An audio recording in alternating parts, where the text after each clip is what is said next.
Jonathan. Now, let's get the important stuff out of the way first of all. Mr. Beckett, Jonathan, and obviously, I think you're known as Joff. Yeah, everybody calls me Joff. That's my, I've been called Joff since I was 7 years old. So, but Jonathan Beckett is my sort of, if you like, formal, working name. People get to know me, they call me Joff. Yeah. Well, if you're happy to be Joff, we're happy. I'd be very happy. Excellent. Thank you for that. So we're here because it's a very important year in Burgess's life cycle, 50 years. Yeah. But it seems before we get into the real story of Burgess, well, you are part of the real story of Burgess. So can we start by talking a little bit about your early days? Because from what I've read, it's a fascinating period and also slightly different to your average super yacht story as well. Yeah. Well, I mean, when I left school at 18, I went and got a job as a deckhand on a 55-foot sailing boat in the Caribbean, which was the largest boat I had ever seen in my life. Right. And had a brilliant time for a year working in the Caribbean. And then I went to university for 3 years, mainly to play rugby, not to do academics, but had a great time at university. And when I left university, I bought a yachting magazine and wrote to a whole load of different companies in the back of the magazine, probably wrote 80 or 90 letters, handwritten letters. And I had 5 replies, and one of them was from Nigel Burgess. One was from a company called Halsey Marine, which is a big company in its day, and Yachting Partners. And Yachting Partners said, very sorry, we don't have any jobs going. Nigel Burgess said, don't have any jobs going, but come and see me. Right. And so I went to see him, and it was just him and his secretary back in the day. And he said, look, you're a very nice young man, and I'm sure we would work well together, but I can't afford to employ another person at the moment. I need to sell a few more yachts. Right. And Halsey Marine also told me to stay in touch. So I went and worked on a flotilla in Greece Okay. for a period of time, and then I got a job with Halsey Marine in Athens, actually on commission only. And very adventurous to be doing this then. And in between, actually, I worked in the sailing school in Alexandria in Egypt for a period of time. Yeah, which was amazing. I was doing all these sort of hand-drawn drawings about how you sail a dinghy and how you handle a boat. And I was a dinghy sailing instructor in those days, and it was actually quite the experience. I bet. I mean, it couldn't have been anyone else really doing this kind of thing with it at the time, or. Yeah, I think it was a pretty unique thing to be doing. I think it was. Sort of, not many of my contemporaries were traveling around the world. Sort of, most of them were getting jobs in advertising or, right, or in banking or whatever. And I was the sort of maverick who went off on a different tangent. And can I take you a little bit further back? Because I'm interested about, you grew up, saying on the East Coast or around. I grew up in Norfolk. Yeah. And so you were on the Broads. Is that where you learned your sort of sailing? So I sailed on the Norfolk Broads from the age of about 6 or 7 years old. Right. And my parents bought, my sister and I are I've got a brother as well, but he's 7 years younger, but they bought us a little 7-foot, 8-foot sailing dinghy. Like a mirror or something like that? Or much smaller than a mirror. Oh, is it? Right, okay. Right.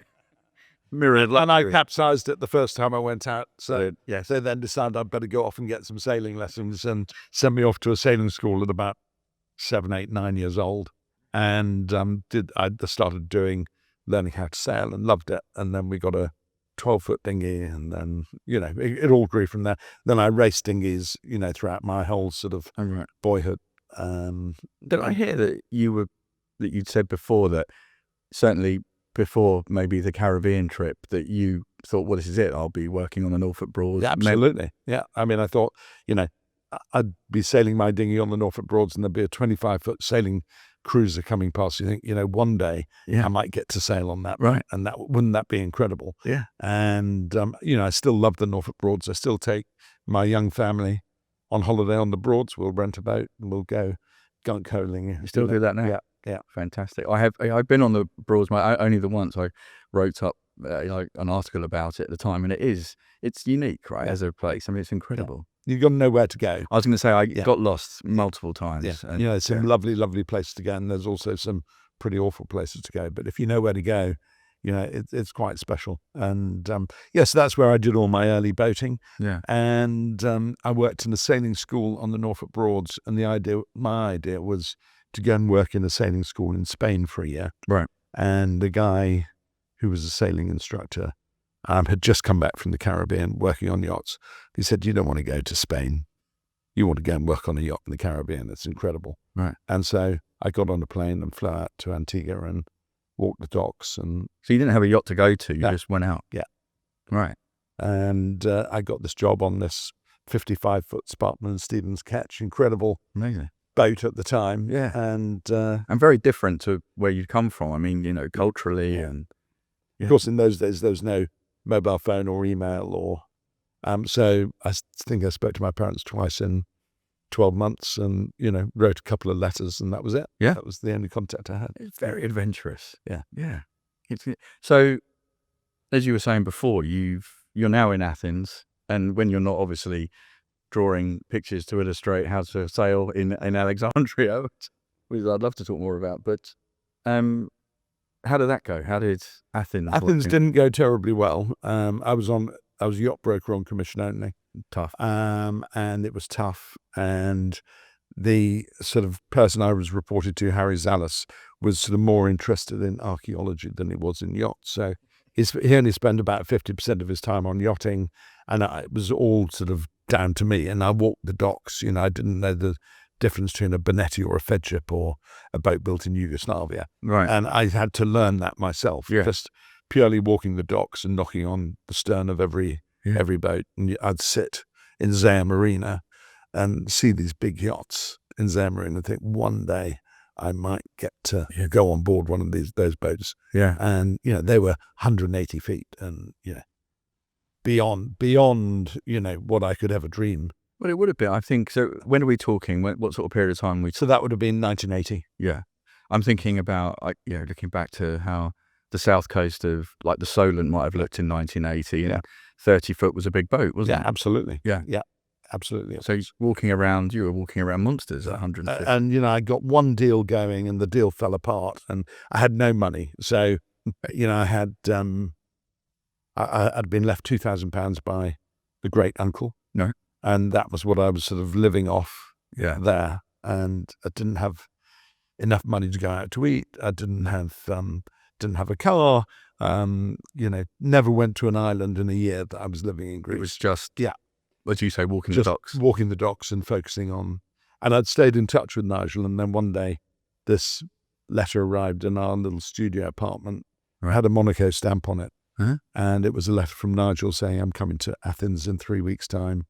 I'll be staying at the Cavadora Hotel in Piraeus. And if you're still interested in a job, come and knock on my door between 8 and 9 in the morning, because I'll be making phone calls every morning between 8 and 9. And so I did that. I knocked on his door on a Monday. We actually met on the Tuesday. We had lunch on Thursday, and on the Sunday I moved to Monaco. And he offered me a job, £3,000 a year.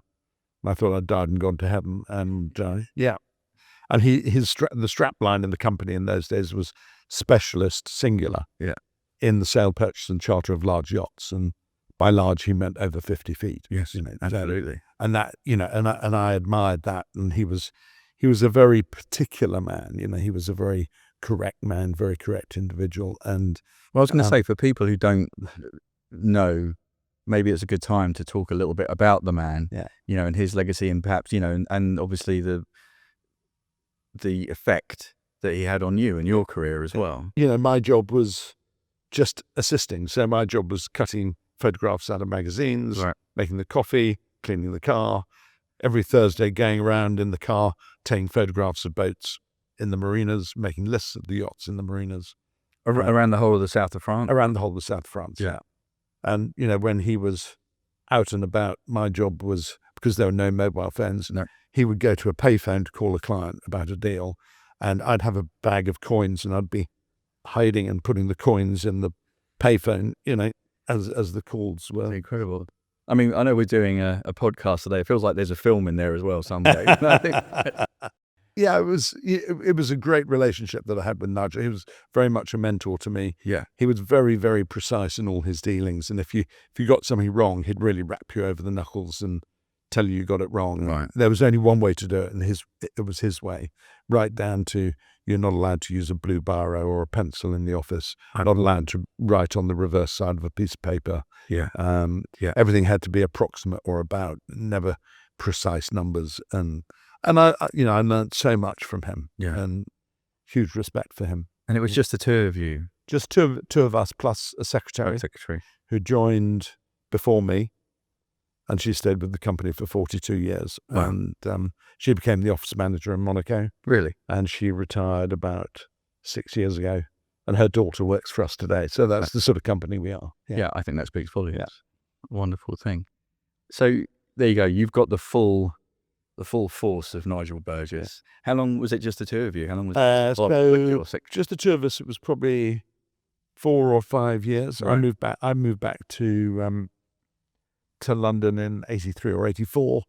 And I opened a little office in Piccadilly, which was 100 square feet. So you can imagine how small that was. Yep. And it was in Empire House 175 Piccadilly. Good address. And it's a great address. Yeah. And actually, if you go to Piccadilly today, the building's still there. I'm going to look. I can see the office window. It's above the doorway. Yeah. And I had one desk, one chair, filing cabinet, and a folding chair for a client if they came in. Yeah. Do you have client? I mean, I'm just trying to think what the super yacht world or the yacht world looked like then. Occasionally people would come and knock on the door. It said Nigel Burgess on the door. Right. And they'd knock on the door and I'd open the door and they'd say, I'm looking for Nigel Burgess. Yeah. This is it, baby. This is it. We are, And there was a sort of quaintness to that in those days. Honesty to it all, yeah. How did you were saying before about, you were cutting out pictures. How did one sell a yacht then? Then how did you get the word out? We had a mailing list. Right.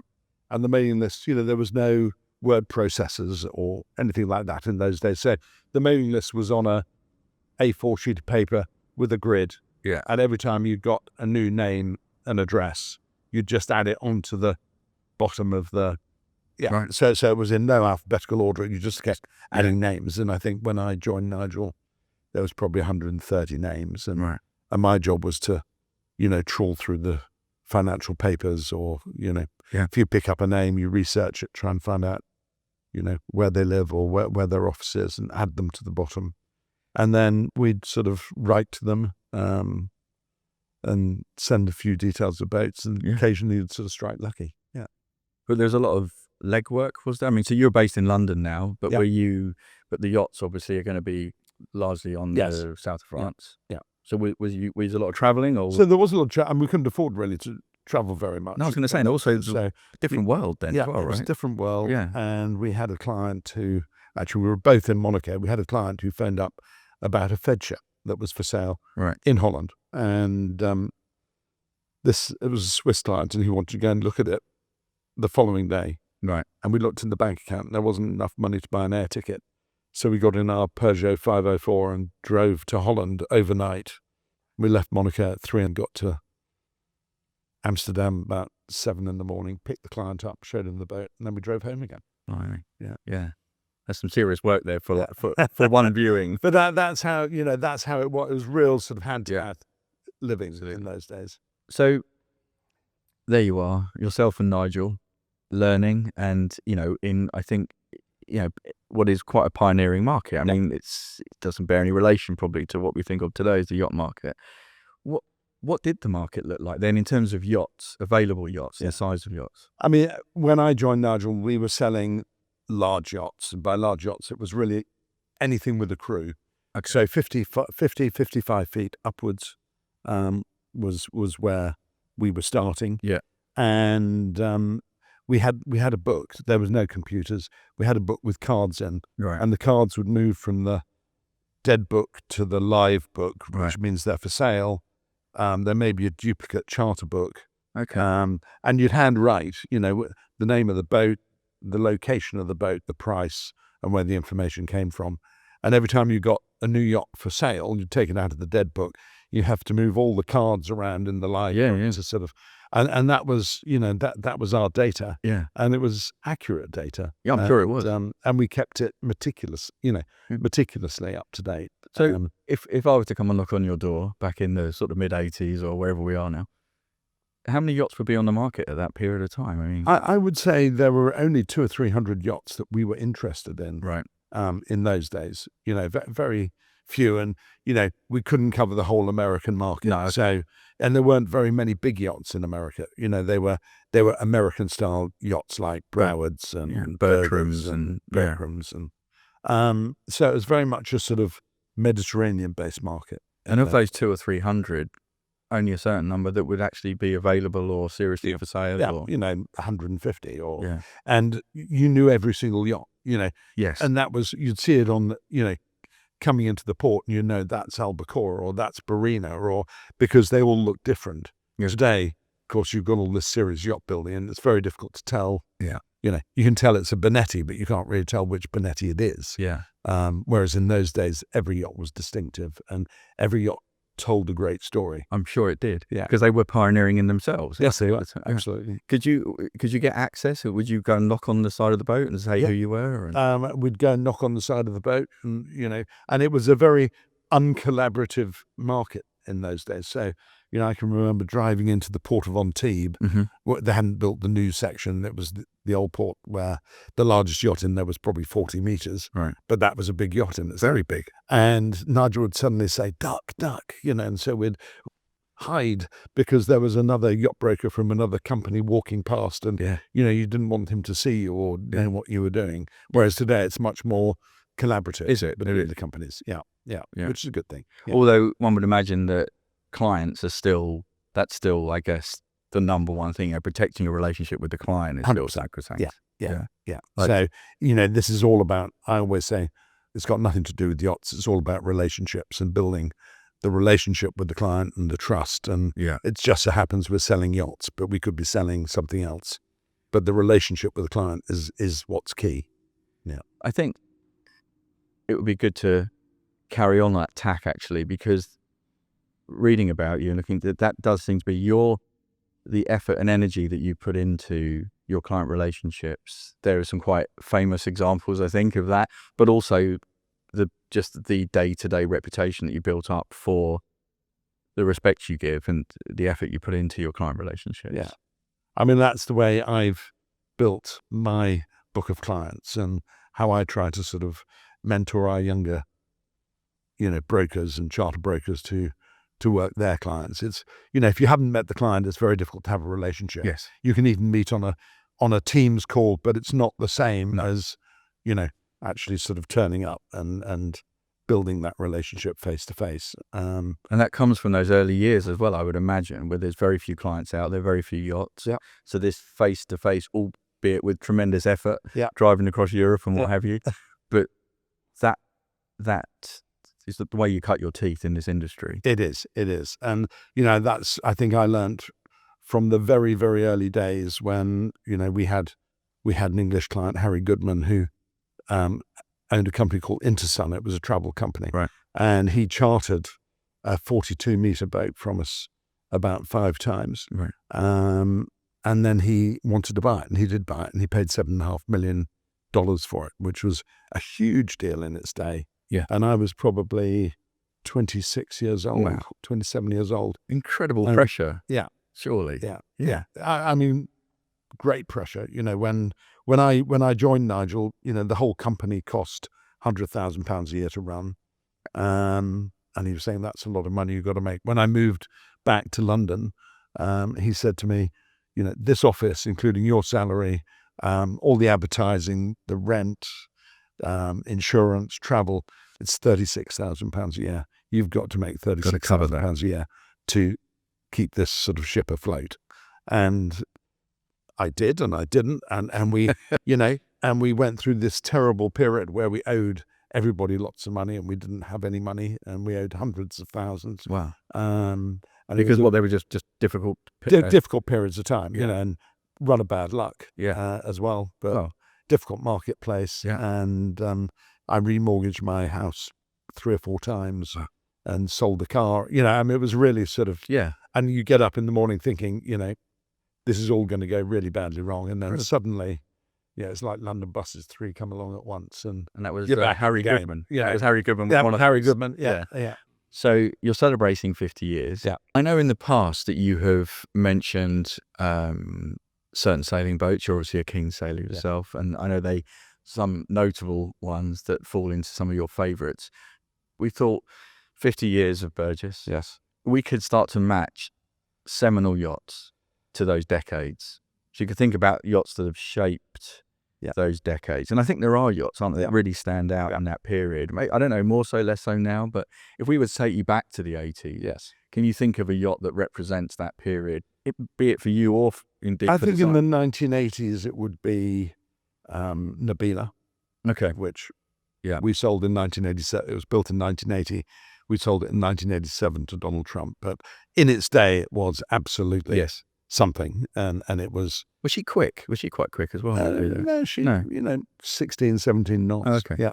But 86 meters, which in those days was very, very big. And helicopter landing and, all sorts of doors that open up. And that was a James Bond type boat. Absolutely. I was thinking that just then. Yeah. And that's a yacht that, how many times have you sold her, Nabila? We sold her twice. Right. Yeah. We started managing her in 1987. We still manage her today. Do you really? Yeah. Yeah. Wow. Yeah. That's quite something. Yeah. Isn't it? Guess it is. And how is she today? She's an old girl today. Yeah. Yeah. Where is she based? Where is she? She is based in the Mediterranean. She's probably in Italy at the moment. Okay. She goes down to the Red Sea. She's owned by a very prominent Saudi Arabian prince. She's been a client of ours since she's gone back to her 1991. So wow. Yeah. She's gone back to her sort of original sort of Correct. area of ownership. Correct. Should we say? Yeah. Very good. So that's the 80s. And still, I think it's incredible you're still managing her. I think that says an awful lot. 90s. 1990s. I don't know when Ria Rita was built, but she was, for Fedship, delivering a boat like Ria Rita, that was really something. And I think she was probably 1990s. And you look at it today and you wouldn't look twice. But when she pulled into Monaco, it was really quite something. Yeah. I think there's still something to be said for those classic Fedship lines and different things that are going on. I think, there's been some extraordinary stuff coming out of that particular yard, or those 2 yards, I should say. And also 1990s Lady Mora. Lady Mora was extraordinary when she was delivered. Because of the size? Or? Because of the size. 105 meters, 5,000 gross tons. The world had never seen anything like it before. It was extraordinary. And did she arrive in Monaco? That was always her home port, or was she? I think pretty much. I think she arrived in Spain to start with, but Monaco soon became her home port. And but she was really extraordinary. Yeah. So let's move you forward to the noughties then. And obviously, by this time, is it fair to say that yacht design, construction, just the whole idea of a super yacht has changed? Yeah. Right. Yes. There's more boats. Yes, there's more boats. There's more technology. Communication also very, very important. Communication, secure communication. Yeah. Allowing people to stay on board their boats for longer. Correct. To operate business. From their yachts. They could fly people in to have business meetings on the boats. They had helicopters to get off the boats to go to the airports and to fly off in their private jet. So that modern idea that we have, that contemporary idea of what a super yacht is, so that was really born in the noughties, or did it start coming through in the 90s? With the helicopter pads, as you're saying. I think it started coming in the 90s, but the real advent of the big super yachts was really from 2000 onwards, I think. So, in the 1990s, a 70-meter boat was a big boat, 75, maybe 80, but that was a very big boat. But so then that was the change. 2000 onwards, we would see boats 100 meters or 110 meters. And And was that exciting from your still? Frightening. Oh, was it? It was, yes, I mean, it was exciting. And, the numbers have just changed so dramatically. Okay. Yeah. And, when I first started, if you sold a boat for $1 million, it was $1 million a deal, it was huge. What a thing. And then it grew to sort of $10 million, and then it was 20, and then obviously Nabila broke the records in those days, but then the records kept getting broken again. Away. And even today, and in the second-hand market, there haven't been so many deals over 100 million. I mean, maybe 50. Yeah. But not hundreds of deals in the second-hand market over 100 million. And over 200 million today, there's only ever been 7 deals in the second-hand market. In the second-hand market. If you get a boat for sale today at 250 million, and the owner says, well, you haven't shown many buyers over the boat. Well, there's only ever been 7 buyers on the whole planet that have ever paid that sort of money. And that's going to change. I mean, the 100 million mark has changed now. It used to be 10 boats, 18 boats, 20 boats. It's now many more, probably 50 or 60. But, the 200 million mark is going to be broken again. But the business has changed from being seat of the pants,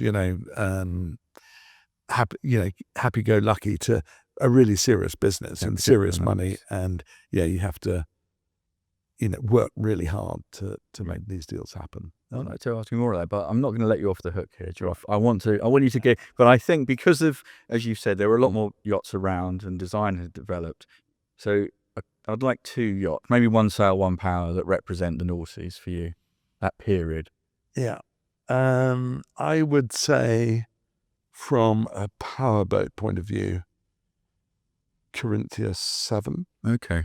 I think she was groundbreaking in her day. The sailing yacht, I would say Maltese Falcon. Maltese Falcon was, when she was delivered, again, she was iconic. She sail into any port, and extraordinary thing. She sort of crossed over as well, didn't it? Because you had sail and power, but she was her own entity. She was. Is. It's sort of, which back in the day made her, you thought she was going to be easy to sell. We were the agents for the sale of the boat. Oh, right. Okay. Years ago, and you thought she would be an easy boat to sell, but actually a purist sailor doesn't necessarily doesn't need a dyno rig. They want a boat that with conventional masts and sails. And so she proved to be more tricky to sell back in the day than than we thought she would be. I think today she's sort of come of age, and there are other dyno rig vessels, and she's iconic as well. She's got quite a following with the charter agents for her. There's quite a big demand for her. Okay. And but she's extraordinary. Yeah. I'm going to jump forward a little bit now, only because we're talking about Maltese Falcon and sailing, and obviously with your own passions as well. But obviously we've seen the power market, for want of a better term. That is the market now. Sailing boats are, have been left behind somewhat. Given that we are now talking about, or people are thinking about sustainability and the environment and what have you, do you think we're finally going to see more sailing boats being? I truly hope so. So do I, but we should. Yeah, we should. And certainly we should see more power-assisted, sail-assisted powerboats. Sail-assisted powerboats. We should, like Sailing Yacht A and boats like that. So I would hope that we will see more big sailing yachts being built on the water. But a lot of people who want a motor yacht just struggle with anything. As soon as you put a mast on it, they lose interest. Does seem to be the way, doesn't it? So 80 to 85% of the market is motor yachts, and 15 to 20% is sailing yachts. It does feel like a big 80-85% as well, doesn't it? It feels like it sort of takes a lot of the limelight and the conversation. It's always a joy when we sell a sailing yacht. We would sell somewhere between 6 and 10 sailing yachts a year, right? I guess. So, but you still feel that. You feel good, you feel passionate about that. Well, that's a good thing. In your book, I know that you look ahead into the future of yachting and what have you.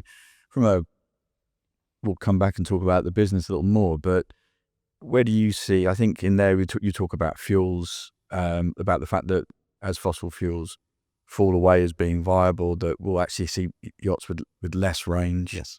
Where do you see, just from we've mentioned sail, hopefully that we'll see more of that, but where do you see boat design going? Will we keep seeing bigger boats? Will we see?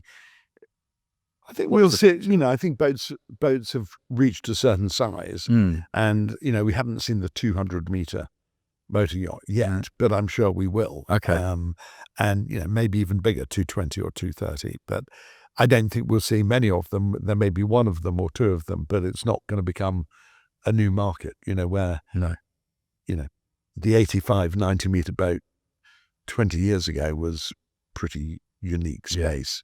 Today it's commonplace, and we're not going to see 160 to 220 meter yachts becoming commonplace. There'll be the outliers. There's a limited number of people that want or need a yacht Yeah. of that size. And it's not just to do with the cost of building it. It's to do with the practicality of operation and the number of guests you have on board, the number of crew you need. And your relationship with those people. I think you were saying before about the relationship with the crew and how things change as the boat gets bigger. And it's a different, some people use it, those big yachts for business. Some travel with an entourage of maybe 30 or 40 people that they need to accommodate in addition to the crew.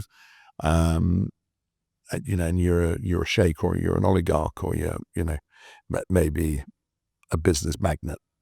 But I think when you get over 140 meters, that's a tipping point. And I think we will see a few more yachts over 140 meters being built, but I don't think there's going to be a big surge going forwards in that big boat market.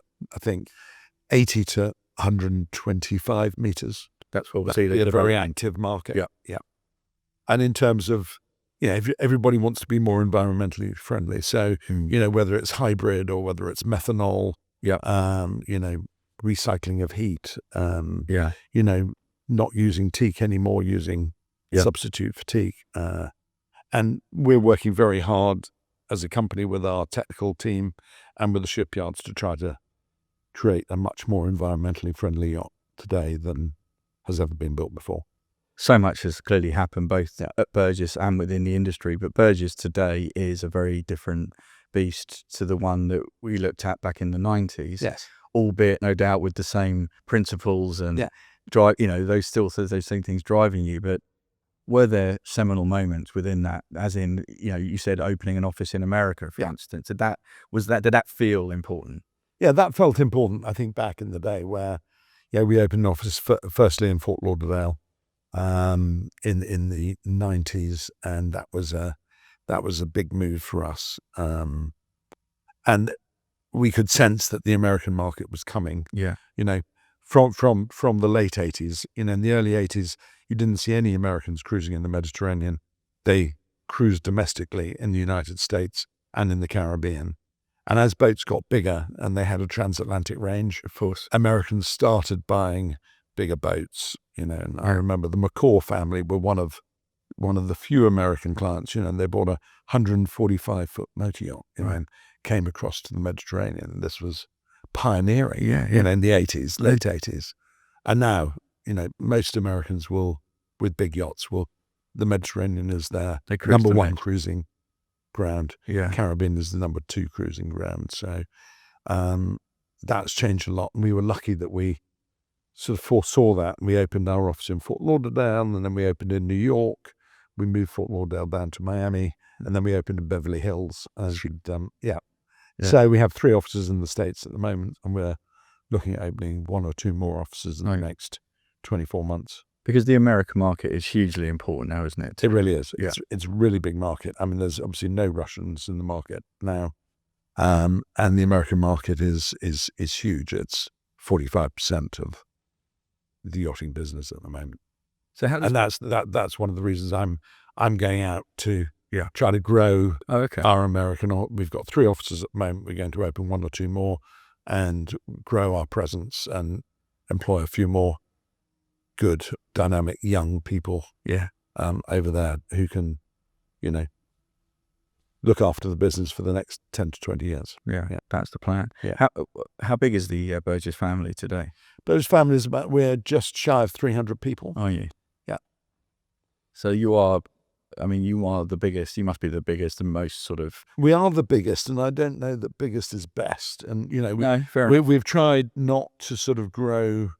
We've tried not to grow, but when you're doing things like yacht management or charter management, the more boats you have, the more people you need. Yeah, unfortunately, yacht sales is a different thing. It's not necessarily the number of brokers you have, or the number of support staff you have.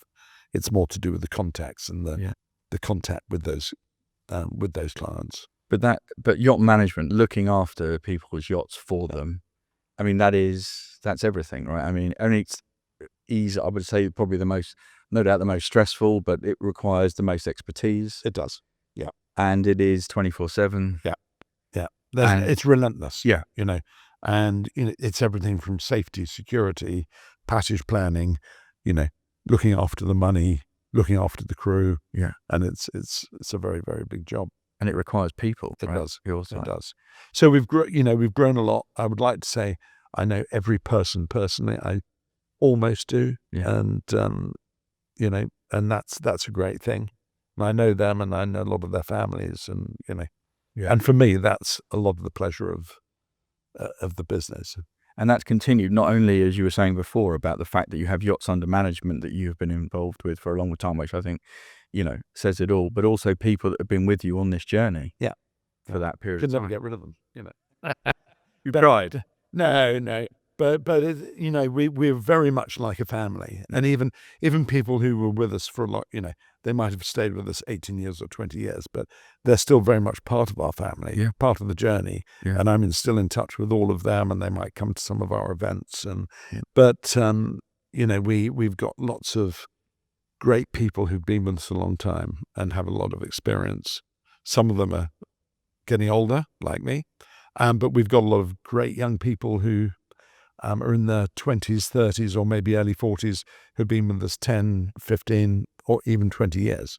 And that is fantastic, because that's the future of the business. Yes. And they have established their own relationships, their own clients. They are 100% know what they're doing. They know the business better than I do these days.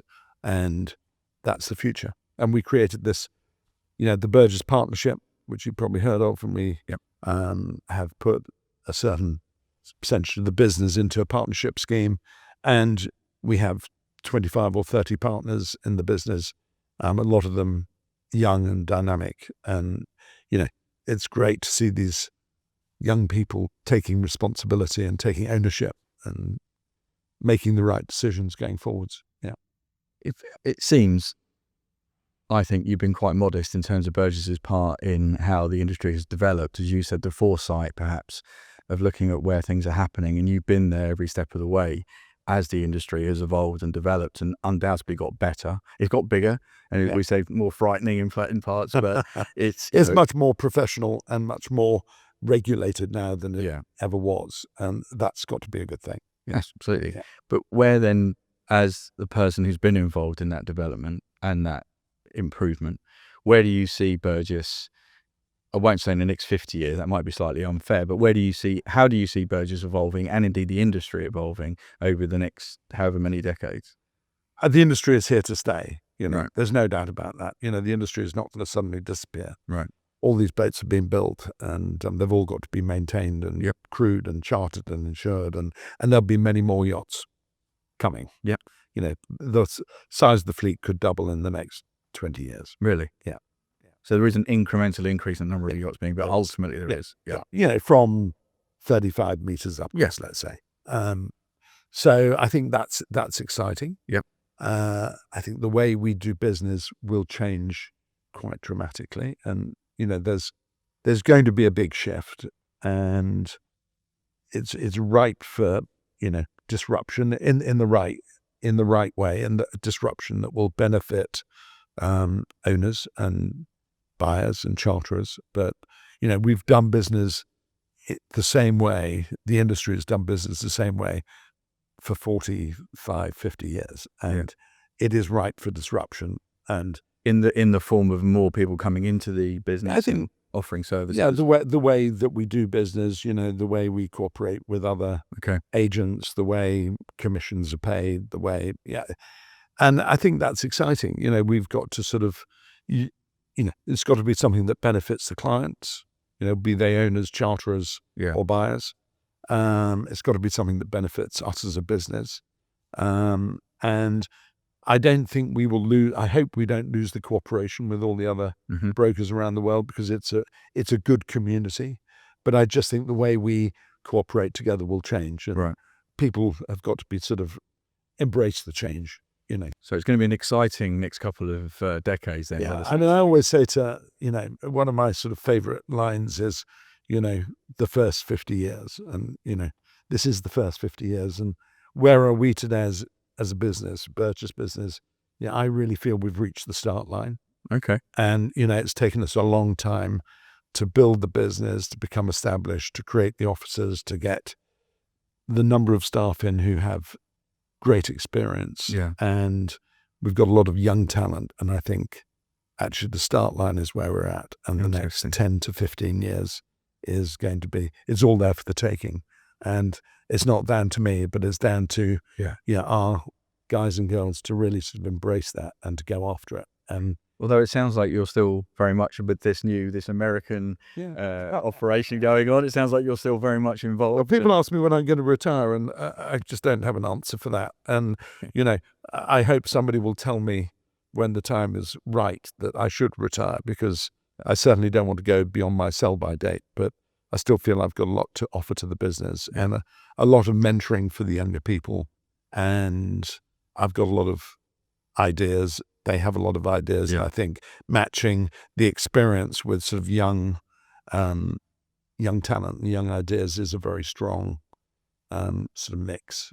It's certainly working well for Burgess. Yeah, it's going well. It's going really, really well at the moment. And the 50-year mark is a milestone mark. Yes, for the business.